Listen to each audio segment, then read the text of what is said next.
Good morning, everybody. It is 12 noon in Tel Aviv. Right now, our Secretary of State, Antony Blinken, is meeting with the Prime Minister of Israel, Benjamin Netanyahu. He touched down in Tel Aviv just a couple of hours ago and started shaking hands. And in about 15 minutes, we expect the secretary to meet with the Israeli president. His name is Isaac Herzog, and we will carry that live when it happens. Blinken's visit comes as the Biden administration pushes for a pause on the war so they can get humanitarian aid in and the hostages out. Meanwhile, on the battlefield, Israeli forces come face to face with terrorists and take out a top Hamas commander. The IDF says forces now have the largest city in Gaza surrounded. And today, Hezbollah's leader is scheduled to speak for the first time since Hamas attacked Israel. We have Fox team coverage with Jonathan Hunt live in the West Bank with Israeli forces have been carrying out raids. But first, let's go to Trey Yinks, who's on the ground in southern Israel. Trey, what can you tell us? Yeah, hey, Lawrence, good morning. We know U.S. Secretary of State Antony Blinken is on the ground today. The Biden administration is expected to push for a humanitarian pause, trying to encourage the Israelis to allow more aid into the Gaza Strip and some of those foreigners to get out. I do want to show you just behind me what Gaza looks like. Overnight, there was some heavy fighting that took place along the border here with the northern part of the Gaza Strip. Lots of flares launched overnight as the Israelis pushed deeper into Gaza, engaging those Hamas militants who popped out of tunnels and ambushed the troops. The Israelis releasing another name of a soldier that was killed this week inside Gaza, bringing the total to 24 Israeli soldiers killed since the ground push began. We do know they've been using the Navy and also the Air Force to strike different Hamas positions with the support of artillery units along the border. And all of that fighting comes again as the Biden administration is calling for a humanitarian pause. We do know that yesterday there was quite the exchange between John Kirby of the National Security Council and our Peter Doocy. Take a listen. So a pause does not help Hamas.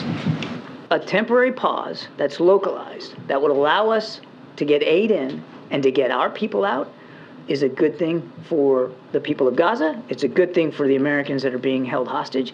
And it's not going to stop Israel from defending itself because the security assistance we're providing continues to flow. And a temporary pause doesn't mean a general ceasefire where the war is over.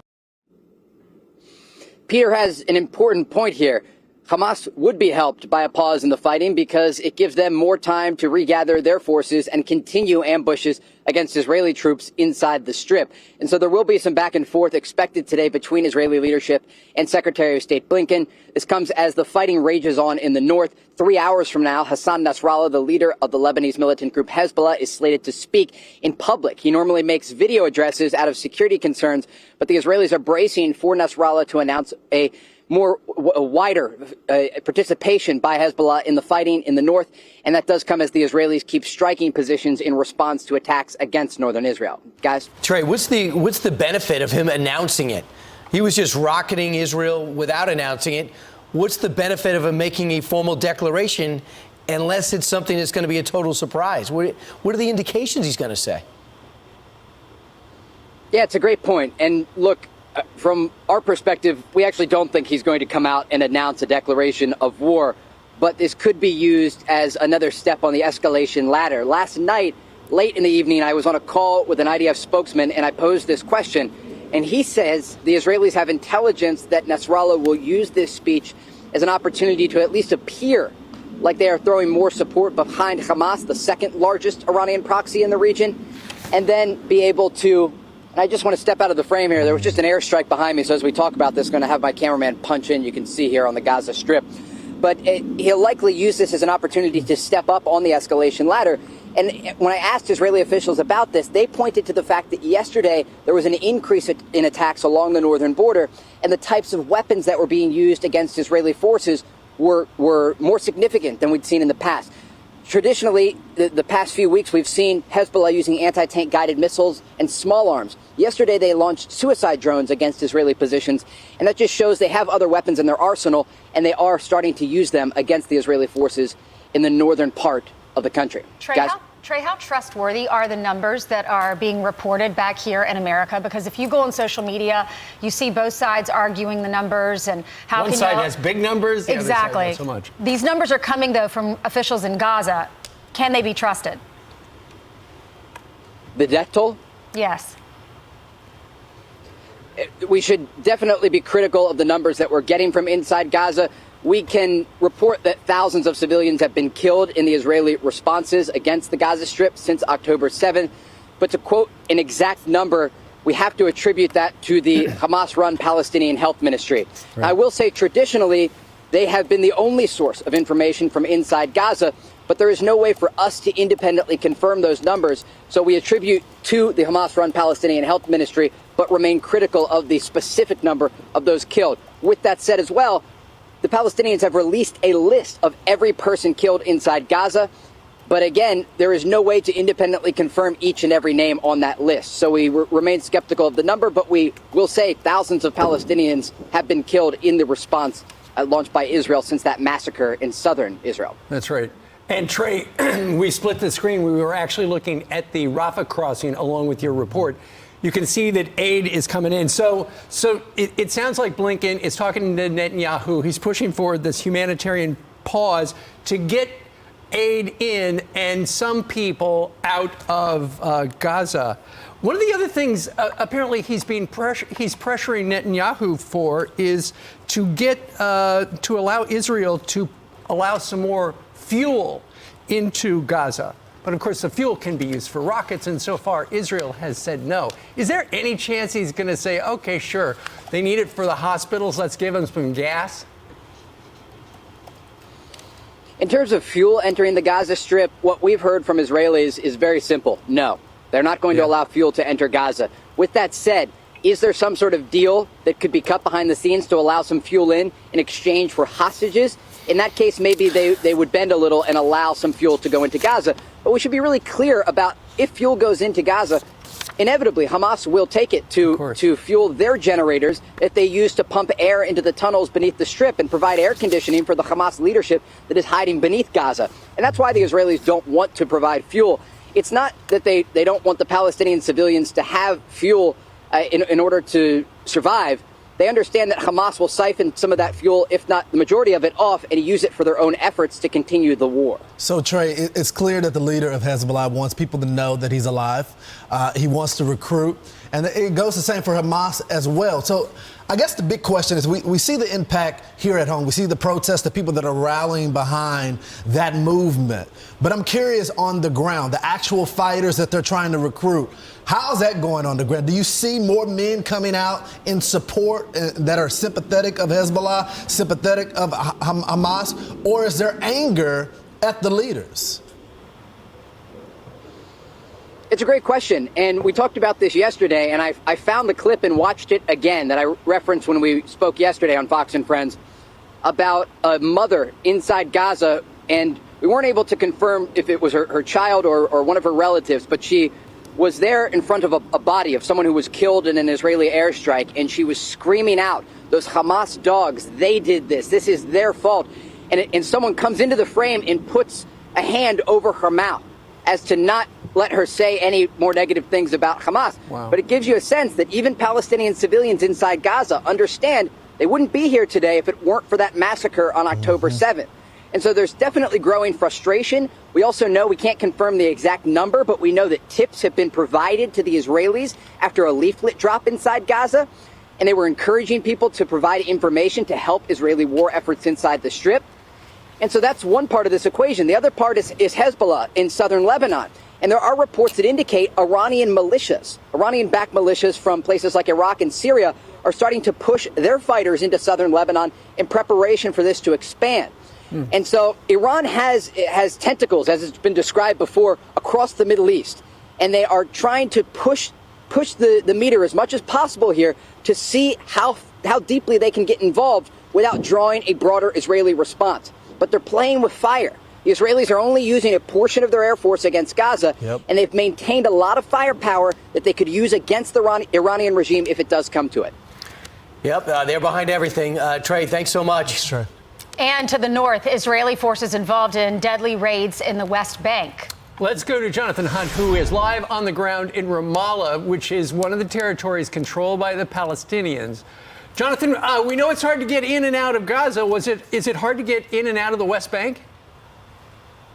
No, frankly, for us, it is not that difficult at all, Steve. But the great concern is here that the protests, the pro-Hamas protests, are growing much stronger throughout the West Bank. Now, overnight, there were clashes between Palestinians and Israeli forces. 9 Palestinians across the West Bank were killed. That brings to more than 100, close to 140 by some counts, the number of Palestinians killed in the West Bank since October 7th. And there have been something like 1,500 or so arrests of Palestinians made. All that is feeding into growing frustration here, growing anger here, growing support for Hamas. Now, we are just after noon on Friday here, which means the mosques throughout the West Bank here in Ramallah obviously are full right now. It is Friday prayers, the traditional day of prayer, but that also has always become the traditional day of protest too. And authorities here and in Israel are expecting perhaps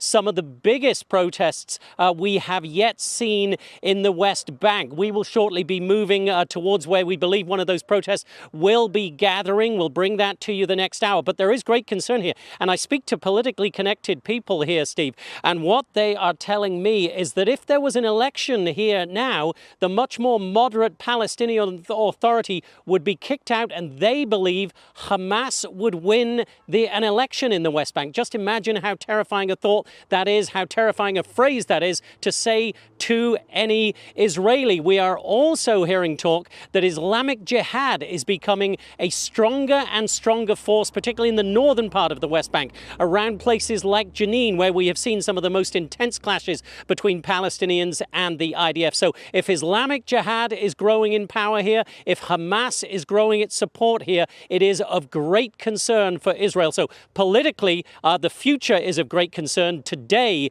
the potential protests are of great concern. Steve Ainsley, Brian Lawrence. And Jonathan, real quick, anyone who says, a two-state solution, that's the answer, like the President of the United States, it would be in the West Bank. And what country, what sane country would say it would be okay to let a terrorist nation form on the West Bank? Well, I'll tell you this briefly, Brian. I've been coming to Israel for some 2 decades or so now, and to the Palestinian territories in the West Bank and in Gaza. I've spoken to a lot of moderate people who have always talked about a two-state solution, but particularly in Israel now, that is very much not a subject of conversation for anybody. They cannot make peace. They cannot even think about a two-state solution, obviously with Hamas. So if Hamas were eventually to come to power in the West Bank, then yeah, it's absolutely off the table as far as every single Israeli is concerned. So the political path forward is fraught right now, Brian. Nobody knows what shape that might take. And that's one of the problems. It's one of the things that Secretary of State Anthony Blinken wants to talk to the Israeli government about. Somebody has to start coming up with ideas for what comes next. Now, is that going to be an international peacekeeping force in Gaza? Quite possibly. Would that involve U.S. troops on the ground? Quite possibly. So there's a lot of scenarios being discussed. None of them very good at the moment, though, Brian. All right. Thanks, Jonathan. Appreciate it. He just mentioned Secretary of State Anthony Blinken. As you can see in the corner of the screen right there, we are expecting him. He could pop in about a minute. And as soon as he comes out to announce what he and Netanyahu talked about, we will take you there live. Meanwhile, let's go down to Washington real quick. As predicted, the House of Representatives under Republican leadership voted to give the Israelis military funding to the tune of about $14 billion. It does not include humanitarian aid or assistance for Gaza. It's interesting. Before the vote, the White House was actually calling Jewish Democrats, urging them to vote no. But ultimately, at the end, and you just saw on that scoreboard, 12 Democrats voted with the Republicans. However, 2 Republicans voted no as well. Yeah, Thomas Massey and Marjorie Taylor Greene said no. So it will cut funding from the IRS. Remember, the IRS got the $80 billion boost during the Inflation Reduction Act. And Kevin McCarthy, his debt limit deal, stripped a little bit of money away from the IRS, but they still have $67 billion. And the new speaker, Mike Johnson, said the IRS has the largest pile of money, so this makes sense fiscally to take it from them. Right. But the White House said, it's a bad idea, and Joe Biden has threatened to veto it. He said it's a bad idea if you're going to get emergency money by cutting some money somewhere else? Because if it's an emergency, you need the money right now. I think most Americans don't like the IRS, so it was the easiest thing to do to get American support. I think the other thing, Brian, that the president is upset about is that it didn't have Ukraine funding. He wanted to put all these bills together to get one package. But although the president has been able to make the case for the support of Israel, he hasn't been able to make the case to the American people on why we should continue to fund Ukraine. And this is on the heels of even information coming out from Zelensky's administration of corruption. And apparently they've been spending the money like crazy in Ukraine. And it's not for the war. Right. They do have to find out how it's being spent, but you cannot let Ukraine die in the vine because the generations will pay the price. But having this $14 billion, Democrats are floating an idea. They think they would get the Republicans' interest, and that is on the border, floating proposals to change the asylum rules and maybe bringing up Remain in Mexico and getting some money and some changes there. Is there anything more important in our country than getting our southern border under control? And believe it or not, you would think it's in the president's interest to do this anyway, not as a favor to Republicans, but that's what they're putting out there because they know these Democratic mayors went to see him yesterday and they have the same complaints as Republicans, and that is, my cities are overwhelmed.